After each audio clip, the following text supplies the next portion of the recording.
Malam itu dua penjaga ronda memberi makan seorang pemuda yang kelaparan di pos ronda desa. Tidak ada yang aneh.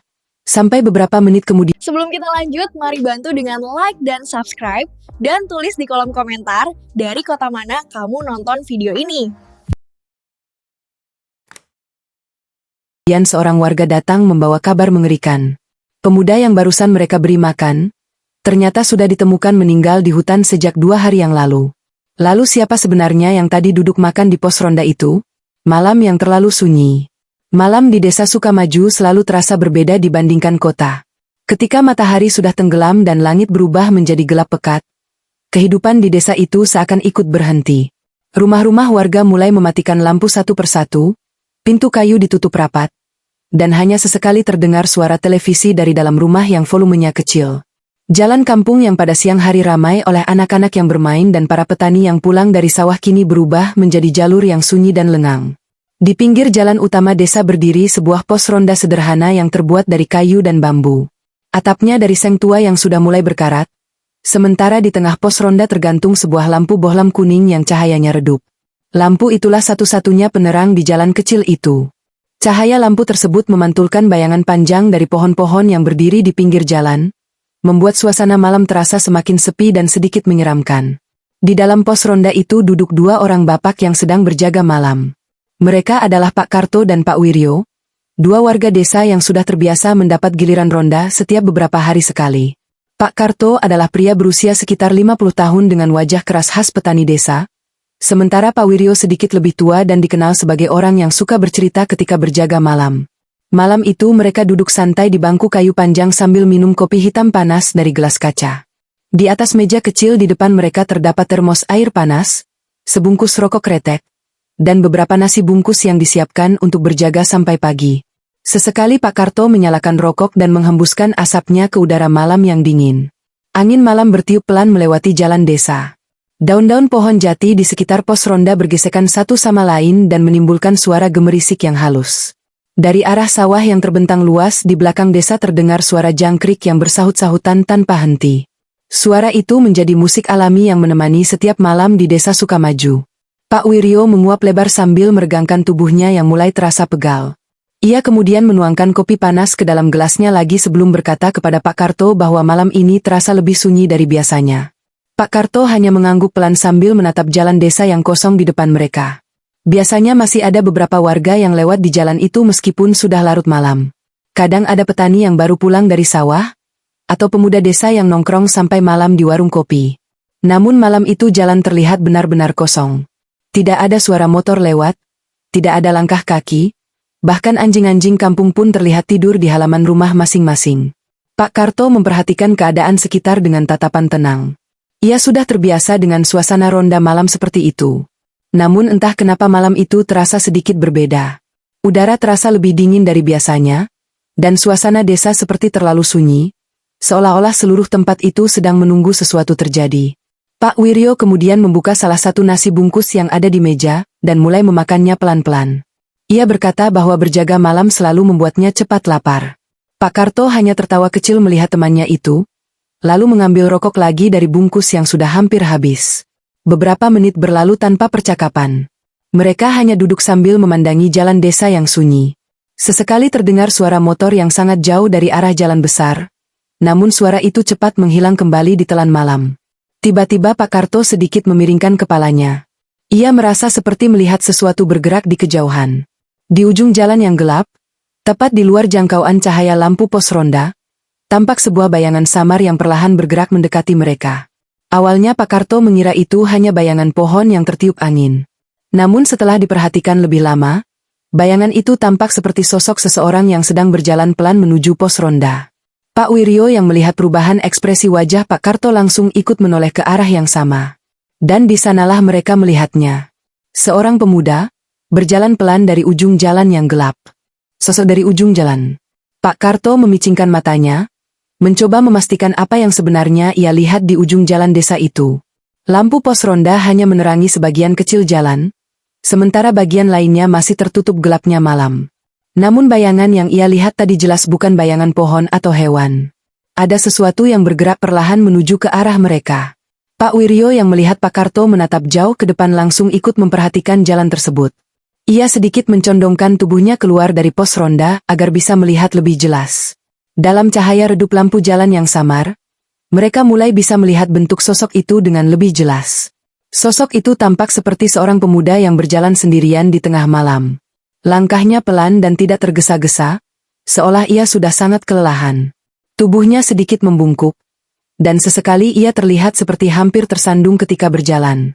Semakin lama sosok itu semakin mendekat ke arah pos ronda. Pak Karto dan Pak Wiryo kini bisa melihat bahwa pemuda itu mengenakan baju yang agak kusut dan celana yang terlihat kotor di bagian bawahnya, seperti orang yang baru saja berjalan jauh melewati jalan tanah atau hutan. Pak Wiryo mengernyitkan dahinya. Ia mencoba mengingat apakah ada warga desa yang tinggal di sekitar jalan itu yang mungkin baru pulang dari suatu tempat. Namun semakin ia melihat pemuda itu, semakin ia merasa wajah orang tersebut tidak terlalu dikenalnya. Pak Karto juga merasakan hal yang sama. Biasanya orang desa saling mengenal satu sama lain, terutama jika mereka tinggal di satu kampung. Tetapi pemuda yang sedang berjalan menuju pos ronda itu tampak seperti orang yang jarang mereka lihat. Angin malam kembali berhembus pelan melewati jalan desa. Daun-daun pohon bergerak perlahan, membuat bayangan di tanah ikut bergoyang mengikuti arah angin. Suasana malam yang sebelumnya terasa tenang kini berubah menjadi sedikit menegangkan. Pak Karto menegakkan tubuhnya di bangku kayu, sementara Pak Wiryo berhenti meminum kopinya. Keduanya kini benar-benar fokus memperhatikan pemuda yang semakin mendekat ke arah mereka. Beberapa saat kemudian, pemuda itu akhirnya memasuki area yang terkena cahaya lampu pos ronda. Kini wajahnya mulai terlihat lebih jelas. Ia tampak masih sangat muda, mungkin sekitar 20 tahunan. Namun wajahnya terlihat pucat, seperti orang yang kelelahan atau kurang tidur. Rambutnya sedikit berantakan dan ada sedikit keringat di wajahnya, meskipun udara malam terasa cukup dingin. Matanya tampak sayu, tetapi ia tetap berjalan mendekati pos ronda dengan langkah pelan. Ketika pemuda itu akhirnya sampai tepat di depan pos ronda, ia berhenti berjalan. Ia berdiri beberapa detik sambil menatap Pak Karto dan Pak Wiryo yang sedang duduk di dalam pos ronda. Suasana tiba-tiba menjadi sangat sunyi. Bahkan suara jangkrik dari arah sawah pun terasa seperti mereda sesaat. Pak Wiryo bisa merasakan ada sesuatu yang aneh dari cara pemuda itu menatap mereka. Pemuda itu kemudian memegang perutnya dengan pelan, seolah mencoba menahan rasa lapar. Dengan suara yang agak pelan dan sedikit serak, ia akhirnya membuka mulut untuk berbicara kepada kedua penjaga ronda tersebut. Ia berkata bahwa ia sudah berjalan sangat jauh dan merasa sangat lapar. Lalu dengan ragu ia bertanya apakah ia boleh menumpang makan sebentar di pos ronda itu. Pak Karto dan Pak Wiryo saling berpandangan sejenak.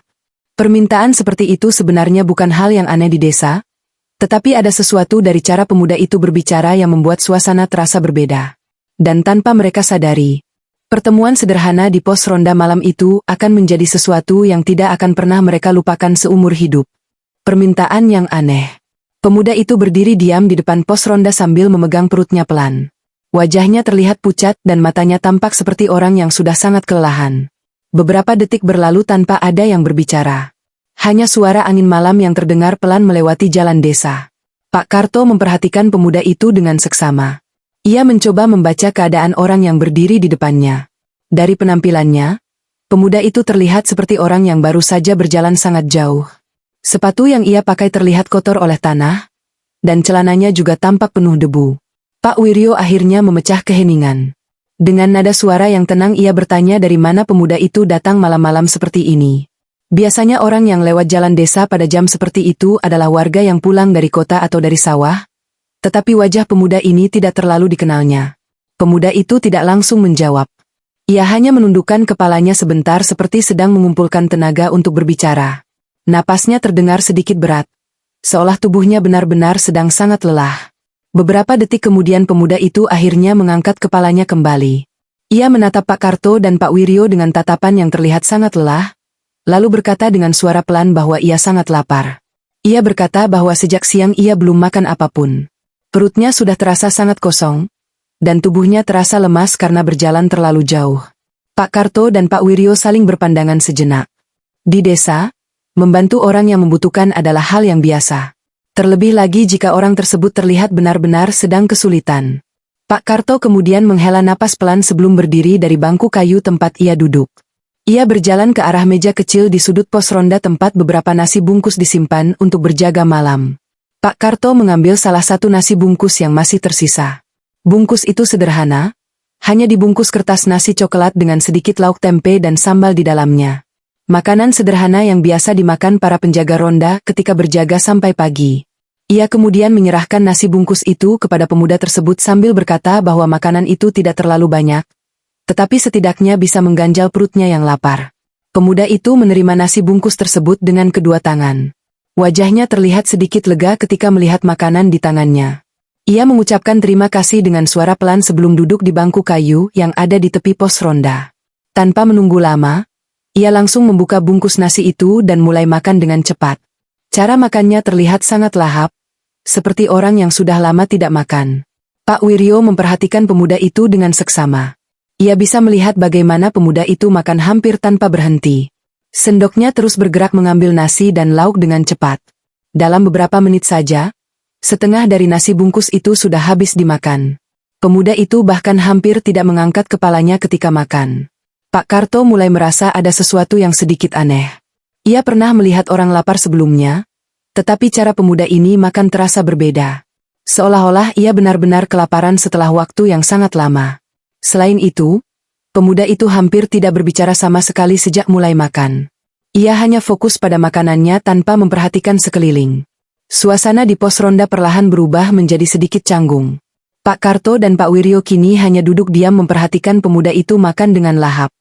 Angin malam kembali berhembus pelan melewati jalan desa yang sunyi. Dan tanpa mereka sadari, kejadian yang akan terjadi setelah itu akan membuat malam mereka berubah menjadi salah satu malam paling menyeramkan dalam hidup mereka.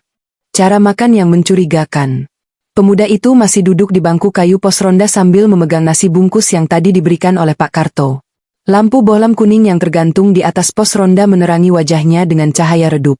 Dalam cahaya itu, wajah pemuda tersebut terlihat semakin pucat. Ia terus makan dengan sangat cepat. Sendok di tangannya bergerak tanpa berhenti, mengambil nasi dan lauk kemudian langsung masuk ke mulutnya. Cara makannya tidak seperti orang yang sekadar lapar. Ia terlihat seperti orang yang sudah sangat lama tidak menyentuh makanan. Pak Karto dan Pak Wiryo memperhatikan pemuda itu dengan diam. Awalnya mereka hanya mengira pemuda tersebut benar-benar sangat lapar. Namun semakin lama mereka memperhatikan, semakin terasa ada sesuatu yang aneh dari cara pemuda itu makan. Pemuda itu hampir tidak mengangkat kepalanya sama sekali. Matanya hanya tertuju pada nasi di tangannya. Bahkan ketika Pak Wiryo batuk kecil di dekatnya, pemuda itu tidak terlihat bereaksi sedikit pun. Beberapa menit berlalu. Suara sendok yang menyentuh kertas nasi menjadi satu-satunya suara yang terdengar di pos ronda itu. Bahkan suara jangkrik dari arah sawah terasa semakin jauh. Pak Wiryo mulai merasa tidak nyaman dengan suasana tersebut. Ia mencoba membuka percakapan lagi agar suasana tidak terlalu sunyi. Ia bertanya apakah pemuda itu datang dari desa sebelah atau dari arah kota. Namun pemuda itu tidak langsung menjawab.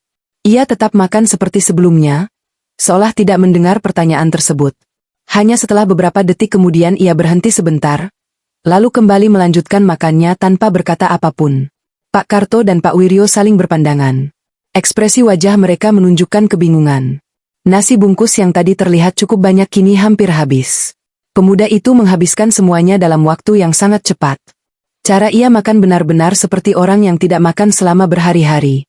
Pak Karto bahkan sempat berpikir apakah pemuda itu mungkin tersesat di hutan atau sedang mengalami masalah tertentu.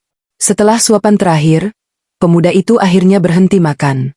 Ia meletakkan sendok di atas kertas nasi yang sudah kosong. Tangannya terlihat sedikit gemetar. Beberapa detik ia hanya duduk diam tanpa berkata apa-apa. Matanya menatap ke depan dengan tatapan kosong, seolah sedang memikirkan sesuatu. Pak Wiryo mulai merasa bulu kuduknya sedikit berdiri.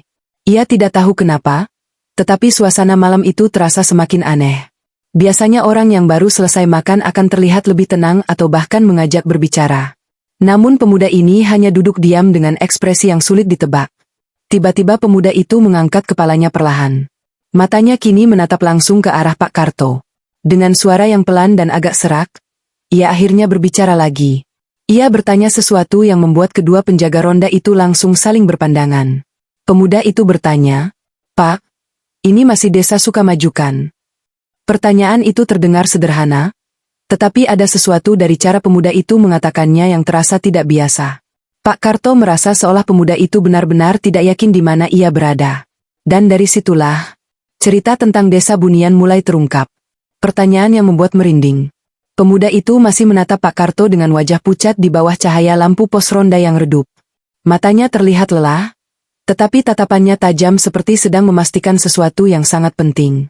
Dengan suara pelan yang sedikit serak ia kembali bertanya, "Pak, ini masih desa Sukamajukan kan?" Pertanyaan itu sebenarnya terdengar sederhana. Namun entah mengapa cara pemuda itu mengatakannya membuat suasana di pos ronda terasa berbeda. Pak Karto dan Pak Wiryo saling berpandangan sejenak sebelum akhirnya Pak Wiryo menjawab.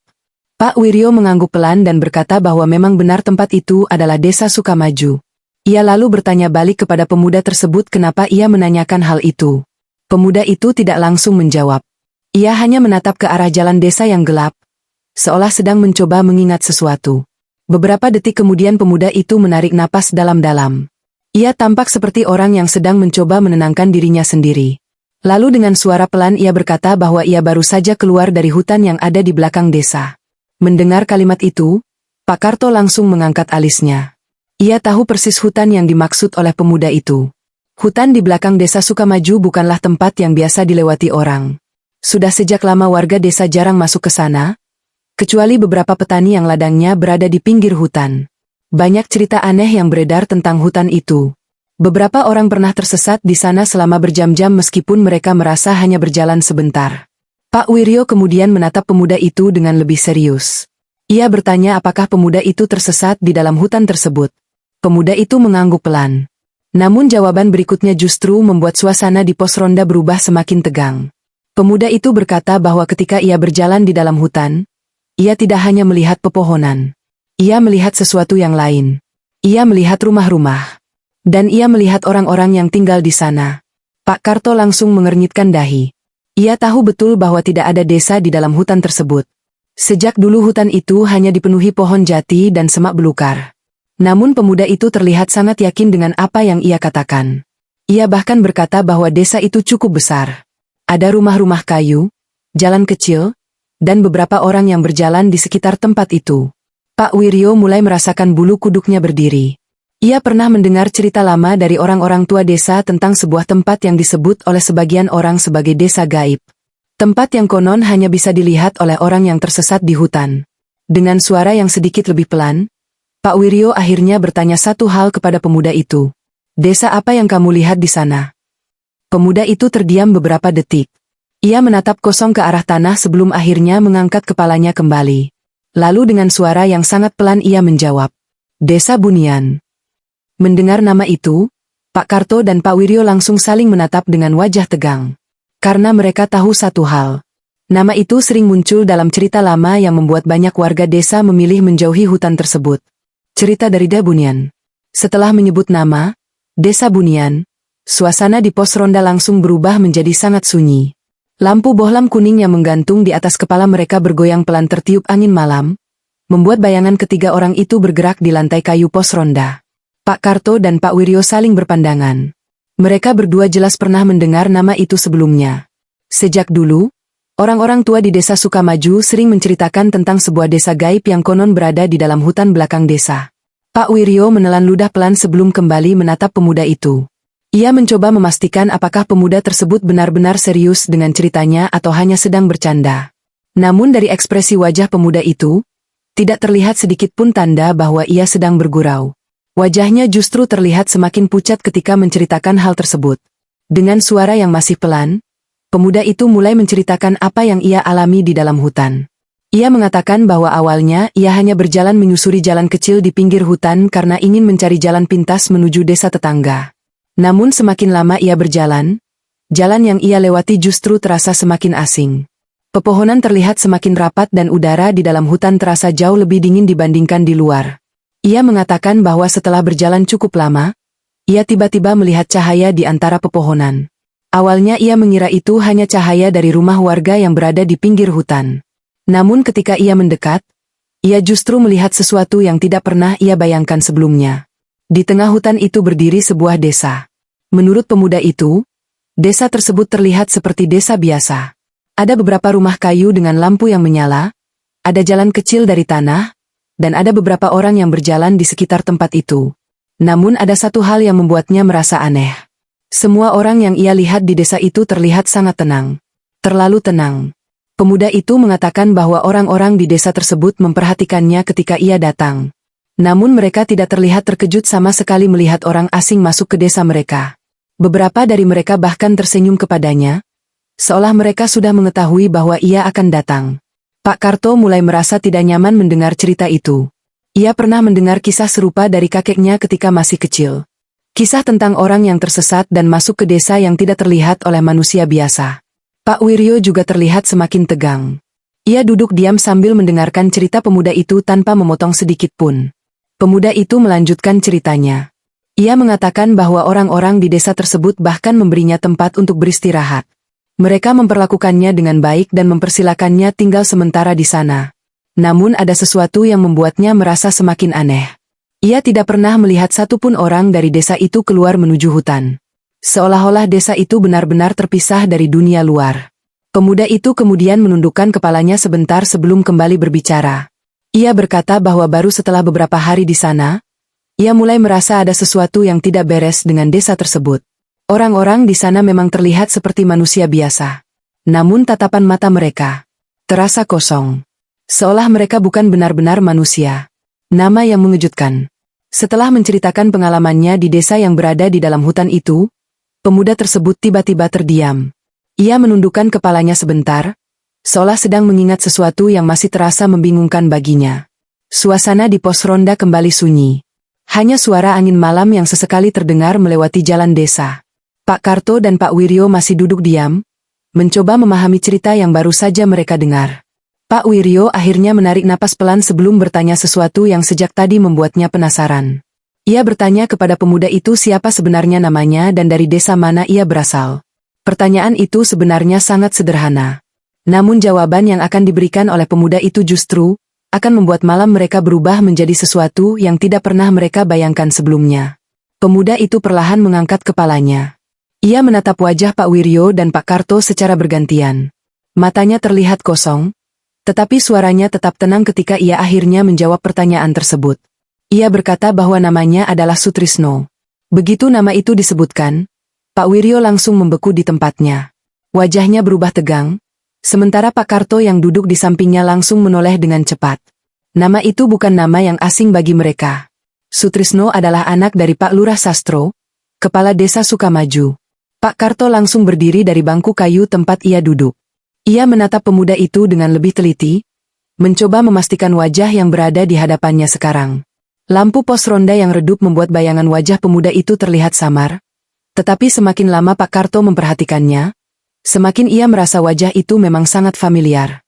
Pak Wiryo kemudian bertanya dengan suara yang sedikit gemetar, apakah pemuda itu benar-benar Sutrisno, anak Pak Lurah? Pemuda itu hanya mengangguk pelan. Ia berkata bahwa ia memang Sutrisno. Pak Karto dan Pak Wiryo kini saling berpandangan dengan wajah yang semakin tegang. Karena mereka berdua tahu satu hal yang membuat situasi ini terasa sangat aneh. Sutrisno sudah dinyatakan hilang sejak 3 hari yang lalu. Seluruh warga desa bahkan sudah mencari ke berbagai tempat, termasuk ke dalam hutan belakang desa. Pak Wiryo kemudian bertanya kepada Sutrisno apa yang sebenarnya terjadi selama ia menghilang. Sutrisno terlihat sedikit kebingungan ketika mendengar pertanyaan itu. Ia mengatakan bahwa menurutnya ia hanya tersesat di dalam hutan sebentar sebelum menemukan desa yang ia ceritakan tadi. Menurut Sutrisno, ia hanya berada di tempat itu selama 1 malam. Namun dari ekspresi wajah Pak Karto dan Pak Wiryo, jelas bahwa waktu yang ia rasakan berbeda dengan kenyataan yang terjadi di desa.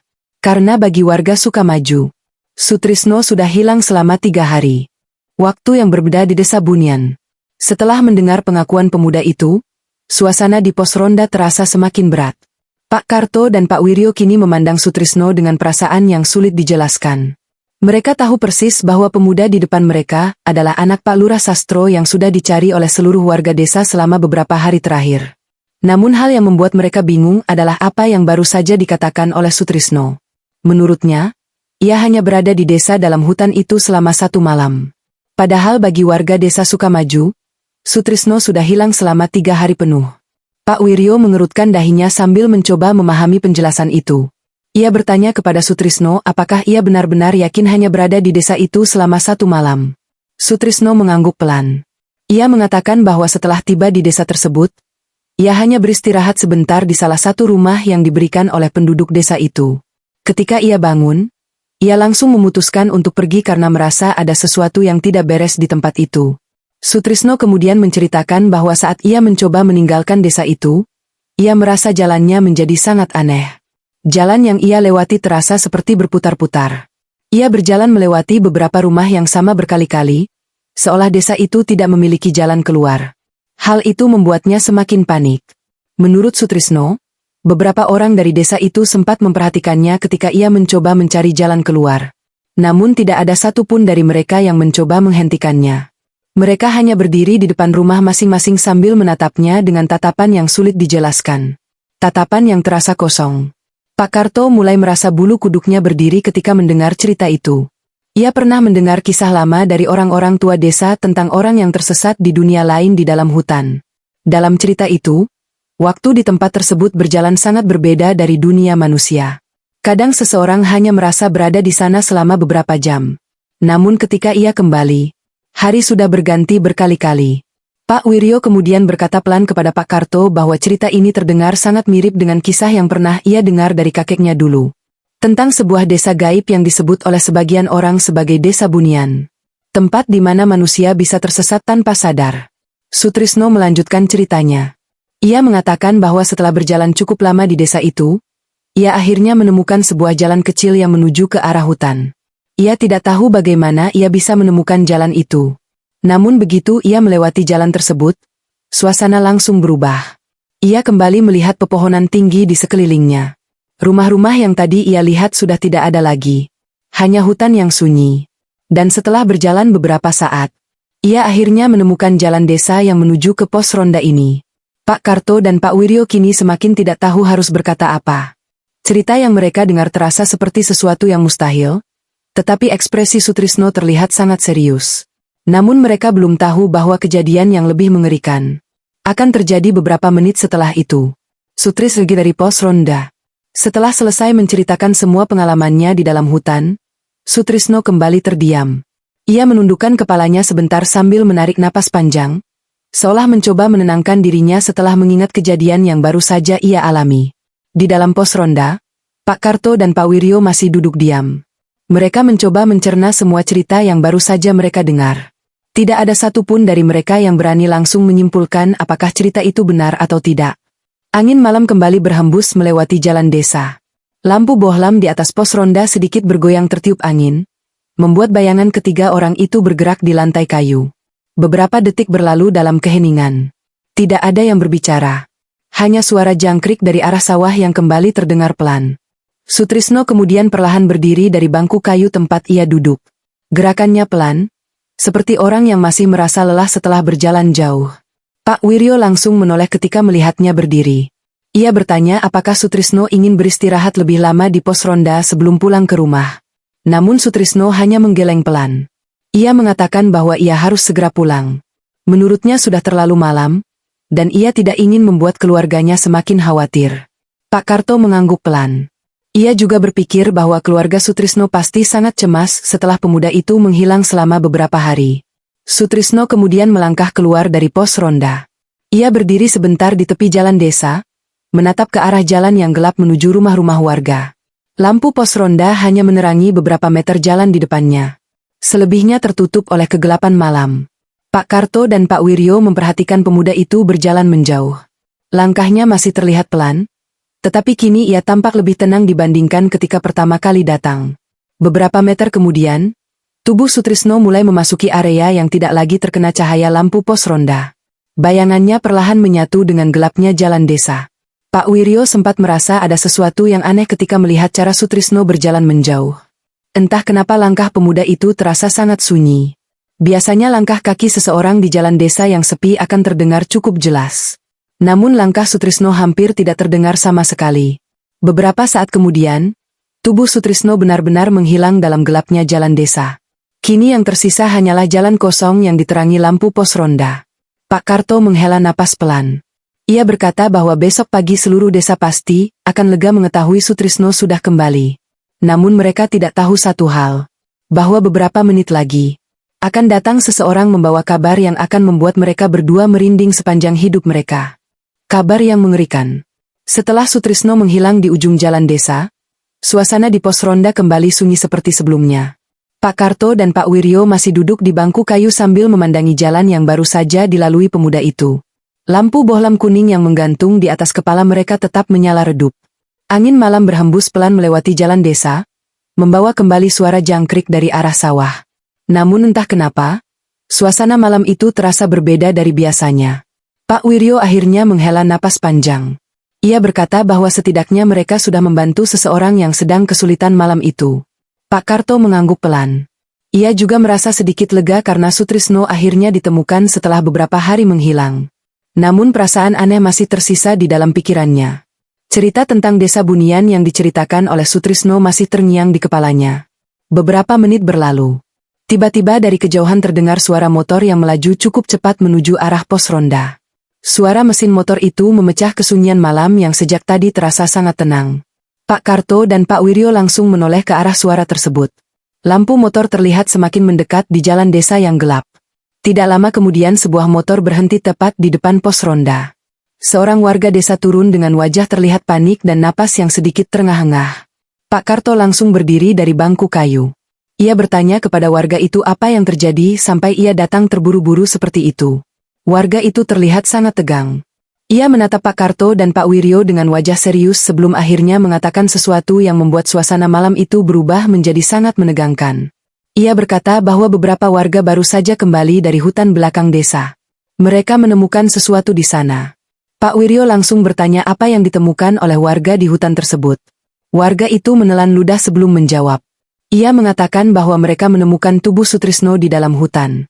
Tubuhnya ditemukan tergeletak di antara pepohonan. Pak Karto langsung membeku di tempatnya. Ia merasa jantungnya seperti berhenti sejenak ketika mendengar kalimat itu. Dengan suara yang sedikit gemetar ia bertanya apakah warga itu benar-benar yakin bahwa yang ditemukan adalah Sutrisno. Warga itu mengangguk pelan. Ia mengatakan bahwa beberapa warga mengenali wajahnya. Bahkan keluarga Sutrisno juga sudah dipanggil ke lokasi. Menurut perkiraan orang-orang yang menemukan tubuh itu, Sutrisno kemungkinan sudah meninggal sejak 2 hari yang lalu. Mendengar kalimat itu, gelas kopi yang dipegang oleh Pak Wiryo langsung terlepas dari tangannya dan jatuh ke lantai pos ronda. Pikirannya langsung teringat pada kejadian beberapa menit yang lalu. Tentang seorang pemuda yang datang ke pos ronda. Tentang nasi bungkus yang baru saja dimakannya. Dan tentang cerita desa Bunian yang ia ceritakan dengan tenang. Pak Karto dan Pak Wiryo saling menatap dengan wajah pucat. Karena mereka berdua tahu satu hal yang mengerikan. Beberapa menit yang lalu, mereka baru saja berbicara. Bahkan memberi makan. Seseorang yang seharusnya sudah meninggal. Sejak malam itu, cerita tentang kejadian di pos ronda tersebut menyebar ke seluruh desa Sukamaju. Banyak warga percaya bahwa malam itu Sutrisno sebenarnya sempat kembali dari desa Bunian. Hanya untuk satu hal terakhir. Pulang.